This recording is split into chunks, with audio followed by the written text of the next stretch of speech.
IELTS fee is increasing once again at the end of this year. सुनने में आ रहा है कि जनवरी 2026 से फ़ी इंक्रीज़ हो जाएगी। कि ऑलमोस्ट कितनी फ़ी हो जाएगी स्टूडेंट्स को क्या एंटिसिपेट करना चाहिए? और is December a good time to book the test या क्रिसमस की छुट्टियों की वजह से नहीं करवाना चाहिए बुक? ये वैसे हर साल ही होता है कि ब्रिटिश काउंसिल अपनी फ़ी इंक्रीज़ करते हैं, it's a normal thing I hmm, think. तो येस, ब्रिटिश काउंसिल की फ़ी इंक्रीज़ हो रही है, एईओ की ऑलरेडी हो चुकी है, हुँ, यानी आईडीपी और एईओ सेम है, एज़ यू नो। तो उनकी ऑलरेडी इंक्रीज़ हो चुकी है, उसकी जो रेगुलर एकेडमिक की फ़ी है that is 71,000 something, and for UKVI they are charging 72,000 complete, ठीक है? हुँ। तो वो इंक्रीज़ हो चुकी है उनकी ऑलरेडी, और सेम पैटर्न पे अब ब्रिटिश काउंसिल भी इंक्रीज़ कर रहा है, उनकी जो है अपडेट आपको। जल्दी मिल जाएगी।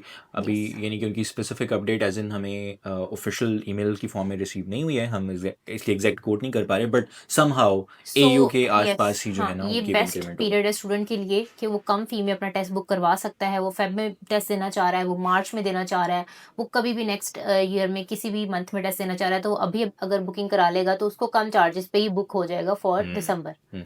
ऑल्सो आई थिंक आपको इस चीज़ में स्केप्टिकल नहीं होना चाहिए कि क्रिसमस की छुट्टियाँ क्योंकि ब्रिटिश काउंसिल या एडीपी की जो लोकल बॉडीज़ हैं टेस्ट वो अरेंज कर रहे होते हैं। जैसे पाकिस्तानी जो उन्होंने एम्प्लॉइज़ हायर किए हुए हैं, यहाँ पे उनकी रिस्पॉन्सिबिलिटी होती है। तो अगर उनकी जो कह लें कि फॉरेन टीम्स जो है वो अपनी क्रिसमस की छुट्टियों पे हैं भी तब भी यहाँ पर टेस्ट हो रहे होते हैं। बुकिंग हो रही बट होती आई है। डू सजेस्ट कि आप 25 से पहले-पहले जो है वो बुकिंग। बुकिंग करा लो। एंड पे जाके बुकिंग मत कराना दिसंबर के। अभी इज़ एन आइडियल टाइम अगर आपने एंड पे भी देना है तो एटलीस्ट बुकिंग अभी आपको करा लेनी चाहिए। एंड पे फिर बहुत कम डेट्स मिलती हैं और कैंसलेशन वाले इश्यूज भी बहुत ज़्यादा सामने आ रहे होते हैं तो this is the perfect time to book your test if you even you want to give in January और yes. In December now is the time